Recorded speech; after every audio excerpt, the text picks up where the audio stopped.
What's happening, everybody? On today's show, we're going to catch up with Tavius Robinson, Ole Miss defensive lineman, as he prepares for the NFL draft just a week away. Also, we'll go through the conference tidbits, and we got some quarterback news, both at Georgia and Alabama. We'll get you caught up on everything. Locked on SEC starts right now. You are Locked On SEC, your daily podcast on the Southeastern Conference. Part of the Locked On Podcast Network, your team every day.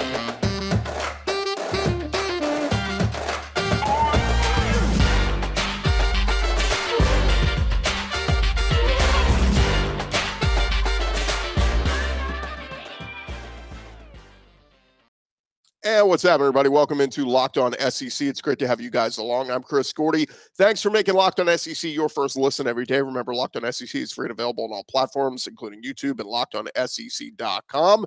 And shout out to our everydayers who are checking us out every single day. Let's jump into it. Let's go around the conference. Boots out to the right. Intercepted. Takes the handoff. What a catch. Around the conference.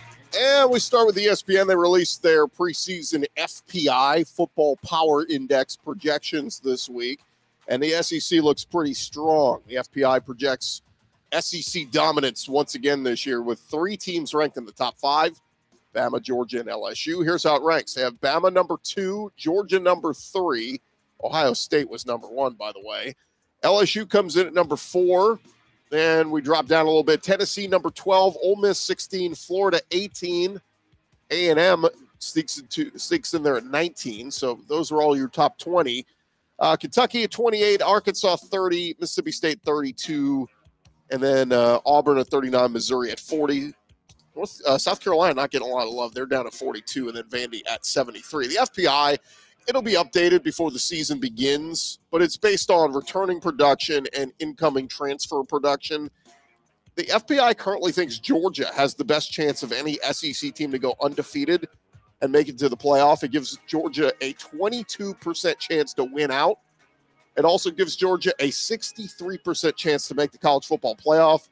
It gives Alabama a 62% chance to make the playoff. Then LSU has a 23% chance to make the playoff. And when we go down, it says Georgia given a 49% chance of winning it all. Bama with a 40% chance of winning the league. LSU 77% chance of winning the SEC. So take that for what you will. It's fun fodder. I don't get into the whole FPI thing too deep because, let's be honest. Sometimes the numbers, they get a little jumbled. Give me the old-fashioned eye test, looking at a team and seeing what they've got, as opposed to running scenarios. I remember a few years ago when LSU beat Alabama. The FPI the next week still had Alabama ahead of LSU. That's where I think the FPI gets kind of wonky, and I wouldn't trust it as much. But it's fun to talk about. It's fun to get excited about, and I'm sure Georgia and Alabama fans super excited that the computer index says they got a great chance to win it all next year. So we'll see.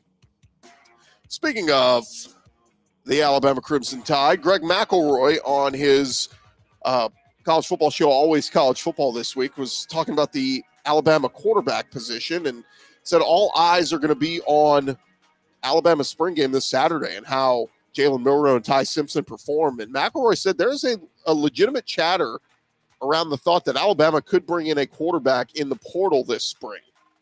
He said, if you listen to Nick Saban, you listen to people around the program, there's a growing sentiment that if a guy jumps in the portal at quarterback, they would strongly consider adding another guy to the quarterback competition. He said, right now, it's Jalen Milroe and it's Ty Simpson. It's anybody's guess whether or not the freshman, Eli Holstein, or others are really involved in the competition. All of that can go away with a terrific 8A game performance that comes up in a few days.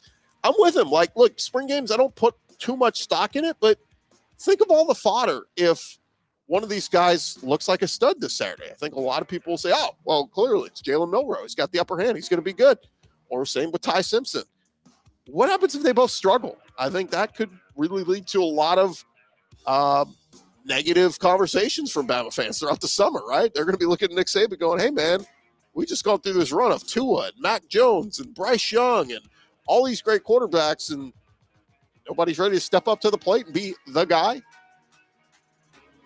So we'll see. Over at Tennessee, they have their guy in Joe Milton, and Aaron Murray, the former Georgia quarterback who's now a broadcaster and analyst on SiriusXM this week, was asked who he thinks is the most talented quarterback in the country heading into this season. Aaron Murray picked Tennessee's Joe Milton. He said Joe is the most talented quarterback in America. He's the most gifted quarterback in America. He has the best arm. He is extremely athletic. The dude can dunk a ball like it's nothing. He said, I'm watching pregame last year, and he's jumping up, catching one-handers in the back of the end zone, dunking it over the goalpost. He's just a great athlete and a gigantic human being. He can throw the ball 80-plus yards. He said, now, because I said he's the most gifted quarterback doesn't make you the best quarterback. That's two different things. But he said Joe Milton, the most gifted quarterback in America. We'll see now if it translates into all-American status. So, again, I go back to the question was, who's the most talented quarterback? Okay. Caleb Williams is back. The Heisman winner. Joe Milton's more talented than him. We'll see. In other quarterback news over at Georgia, a little bit of a tidbit last night as we found out that Georgia quarterback Brock Vandagriff is expected to stay at Georgia for the upcoming season. Well, why would he leave? It's still an open competition. A lot of people expecting Carson Beck is going to win this job. And, look, if you watch the Georgia spring game this past week, Carson Beck looked outstanding, led the team, down the field, 3 straight scores to start the spring game. Vandagriff and Gunnar Stockton, they've both looked good. I think a lot of people just kind of, the transfer portal being what it is now, when somebody enters the portal, it's like, oh, well, I guess he's leaving. So, Brock Vandagriff's got to put it out there through media sources. Hey, I am expected to stay at Georgia this year.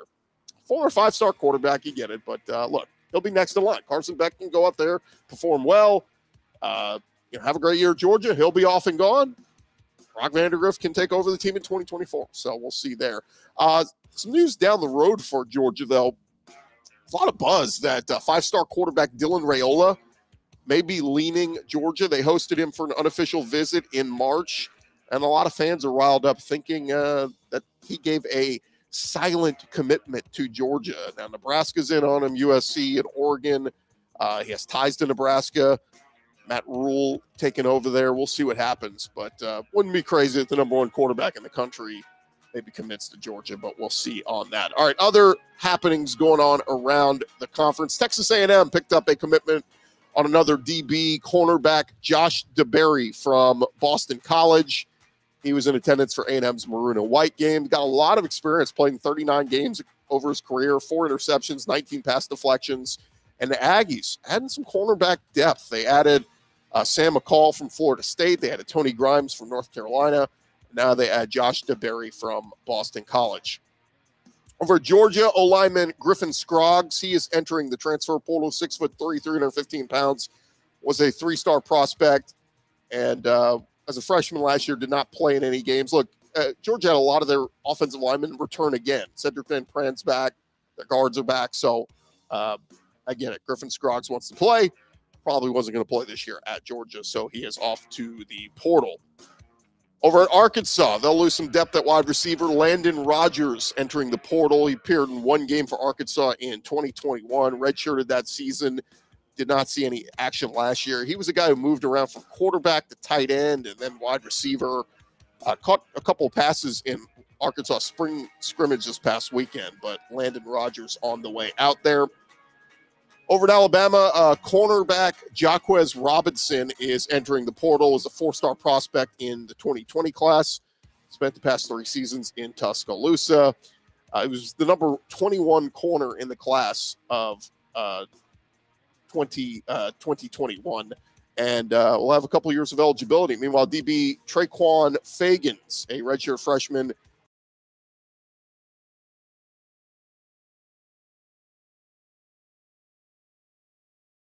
over at he will not be transferring to USC after all, though. The second team all SEC selection decommitted from the Trojans this week. So he had pledged a commitment to USC in late January.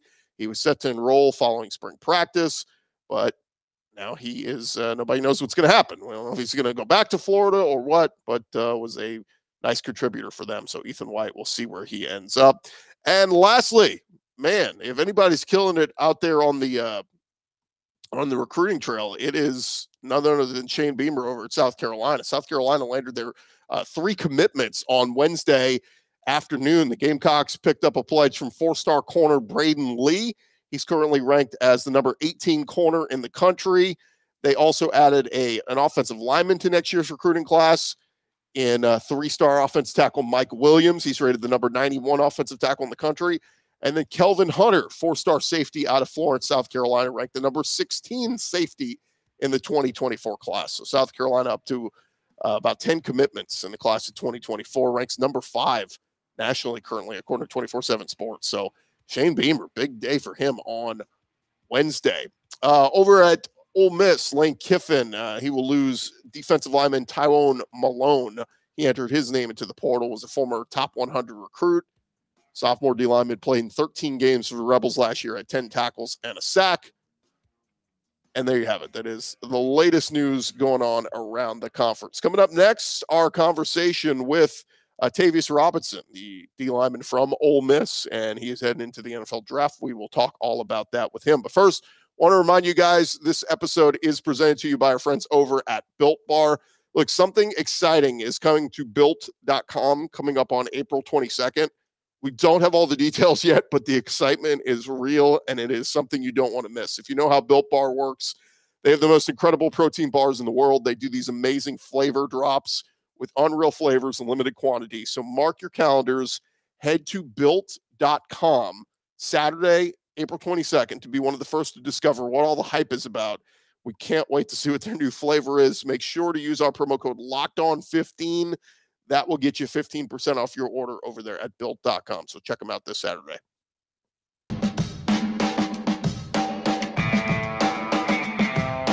Roll along here. We've been talking a lot about the NFL draft and talking with the guys who are getting ready to head to the NFL draft. And joining us now, one of those guys, former Ole Miss edge rusher, standout in the SEC this year, coming out off a breakout senior season with the Rebels, where he finished with 7 sacks, tied for 4th most in the SEC last year.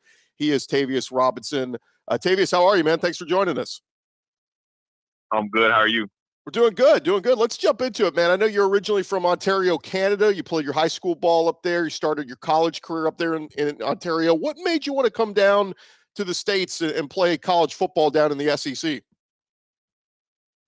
Yeah, so when COVID happened, everything got shut down in Canada. So our football season got canceled. So that was kind of like the perfect opportunity for me to make the jump down to the SEC. So the SEC is where I wanted to play because I knew it was where the best ball was at. So once I got that Ole Miss offer, it's where I wanted to go for sure. So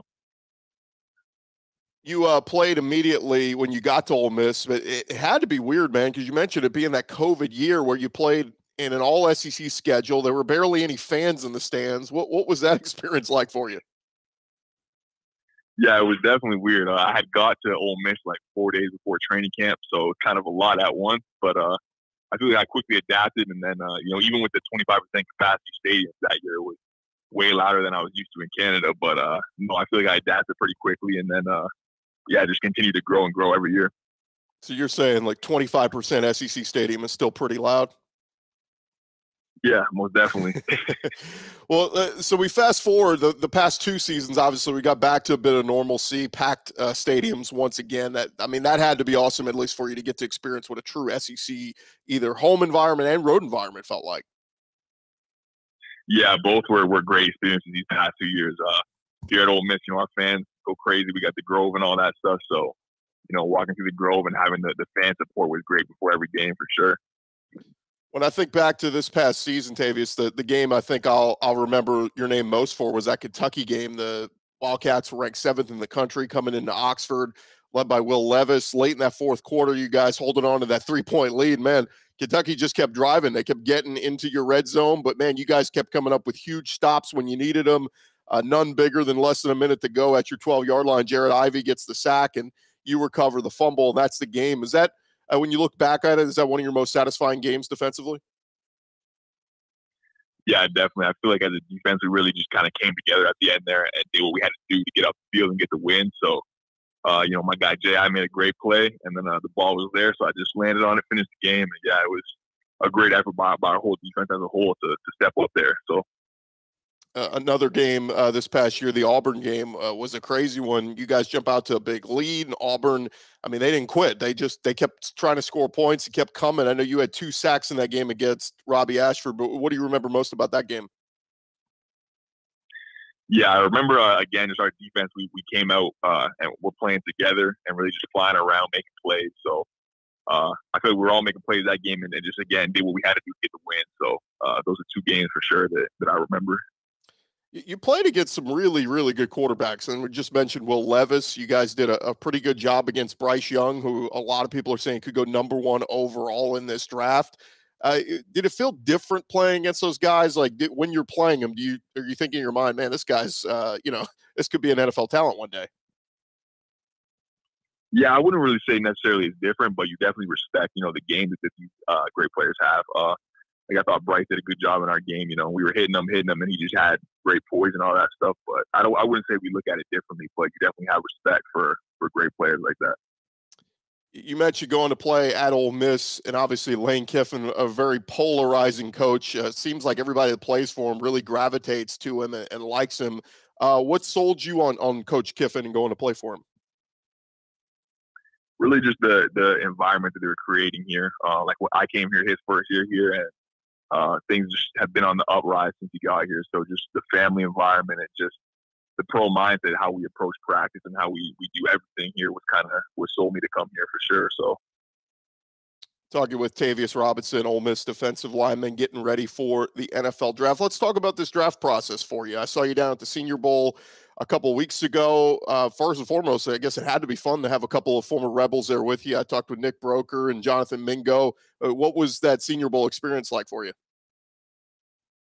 Yeah, it was a really good experience, especially going down with a couple of my teammates. It was great to be out there and compete with the best of the best and just kind of, show that you belong with the best of the best. So, yeah, it was great. It was good to learn from NFL coaches, and it was a great week for sure. Everybody I talked to down there, Tavius, said what a whirlwind it is. Because, I mean, you're literally going from one thing to the next. You're getting coached by guys that it's all new stuff. You're having to learn new terminology, new whatever. I know they try to simplify it for you guys. But then when you're not doing that, you're also meeting with media. You're meeting with all these different coaches or GMs or whatever. I mean, was it like one of those weeks where, man, you were just ready to get home after?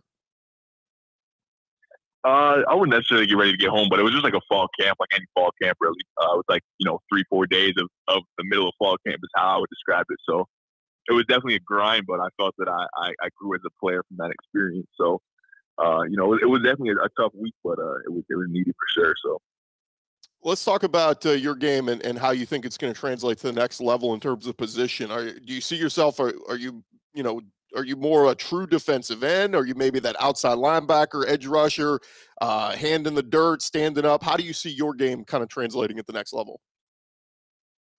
Yeah, I think I can do it all. I played a little bit of stand-up defensive end at Ole Miss my first year, and then I've been hand in the dirt since. And, I can pass rush from a 5, a 9, a 3 tech. So really all around I can do whatever. I also played like stand-up back in Canada. So I'm used to stand-up and hand in the dirt. So yeah, comfortable with both. I mentioned you had that breakout year this year, 3.5 sacks a year ago, and then 7 this year. What did you do? I mean, was it something you did just taking care of your body, getting in better shape, and just learning the game and all that you were able to have this breakout year? What would you attribute it to that you were able to just skyrocket this year? Yeah, just consistent growth and getting better. I'm someone who works hard at my craft every day. So, when you have great habits, time is your friend. It's something that my coach told me. So just, working and working and working, I'm going to continue to do that. So I hope to elevate my game the next year as well. So what's the one thing when you talk to all these coaches and different teams that you meet with, have they told you anything they'd like you to work on kind of leading up to the draft, or is kind of all the work done for right now? Yeah, there's always stuff to work on. For me, being a taller guy, pad level is one thing. So that's something I've been focusing on for sure. To talk a little bit about that, when you say pad level, just for the listeners who don't know, is that leverage and playing high, or exactly define what that is? Yeah, that's just leverage. So staying lower when you're attacking blocks, staying lower in your pass rush, like when you're getting off the rock, staying low. So just being a taller guy, obviously you're going to naturally have higher leverage than a shorter person per se. But yeah, so just staying lower is kind of what I've been working on for sure. And I guess a good test is going up against these offensive linemen in the SEC, because there's some big fellas there, and a lot of them end up in the NFL themselves. But, I was joking with Nick Broker. I mean, that guy's as good as they come, and I'm sure you had to go up against him at times in practice. But at least you could probably attribute the SEC getting you ready for the next level, right? Oh, yeah, most definitely. And that's kind of why when I got that SEC offer, it's new. We have the hardest schedules. We play against the best players every week. So it's what you need to excel for sure. All right, 3 seasons there at Ole Miss. What's the most fun memory that'll stand out from your time there? Definitely our Egg Bowl win in my second year. That's a big game. It's a big rivalry. So that's one of the biggest ones for me for sure. Yeah, Egg Bowl. When we talk about great rivalries, look, the Iron Bowl is cool and all this. I have so many people that tell me, look, the Egg Bowl's number one. Like it supersedes everything. Folks in Starkville and folks in Oxford, they want that one more than anything. And so it's always one of the most fun rivalry games throughout the years. Again, we're talking with Tavius Robinson, Ole Miss defensive lineman. You coming from Canada, did you have to adjust a little bit to the food down south? Because look, we eat good down here. Yeah, no, it was really good when I first got here. So much barbecue and all that stuff. So, catfish, all that. So it was good for sure. Yeah, I enjoyed the food down here. I remember Coach O used to say there was like a gas station he would stop off and get chicken on a stick. Did you ever do that?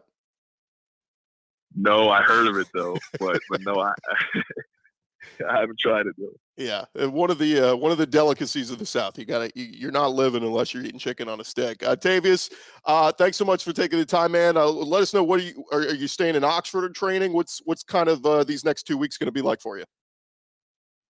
Yeah, I'm in Oxford still. I'm going to be here for about 4 or 5 more days, and I'm going to go home for the draft and then just continue to train there up until I get with my team. So yeah.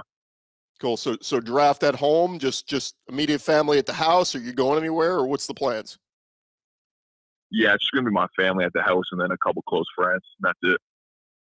Very cool. Yeah, it's so funny. I always love hearing draft stories of guys. There's some guys who are locked in, laser focused, and because you don't know, right? You don't know what round that you're going to get the phone call, and so with this thing spread out over 3 days, it could be frustrating. It could be a really long weekend. It could go by quick. And I always enjoy stories of guys. There are some guys who just check out. They'll go to the golf course and just go, you know what? When they call me, they call me. But are you going to be locked in watching the whole thing, or are you kind of one of those guys that, hey, when they call, they call? Nah, when they call, they call. I'll be chilling, probably working out or something when I get the call. So, yeah. Well, great stuff, Tavius. Thanks so much for taking some time with us, man, and best of luck to you, all right? For sure. Thank you. I appreciate it. All right, that's Tavius Robinson there, Ole Miss defensive lineman, and getting ready to take his game to the NFL. And we'll see. Mock drafts have him kind of somewhere in those middle rounds, and we'll see where all it takes is one team to love you and take a chance on him. And again, when I think back to this season, that Kentucky game stands out most, man. I mean, it felt like he was getting to Will Levis constantly, and it's got to be a weird dynamic, right? A guy who, you had this big breakout game against Levis, and now here we are. Will Levis is getting talked about as a top 5 pick in this draft. And it's like, he must be sitting there going, that guy and Bryce Young, guys I played against, and they're all going to go top 5 in this draft. Just an interesting dynamic. But we thank Tavius Robinson so much for joining us, and best of luck to him. And we'll see where he ends up landing. More Locked on SEC after this.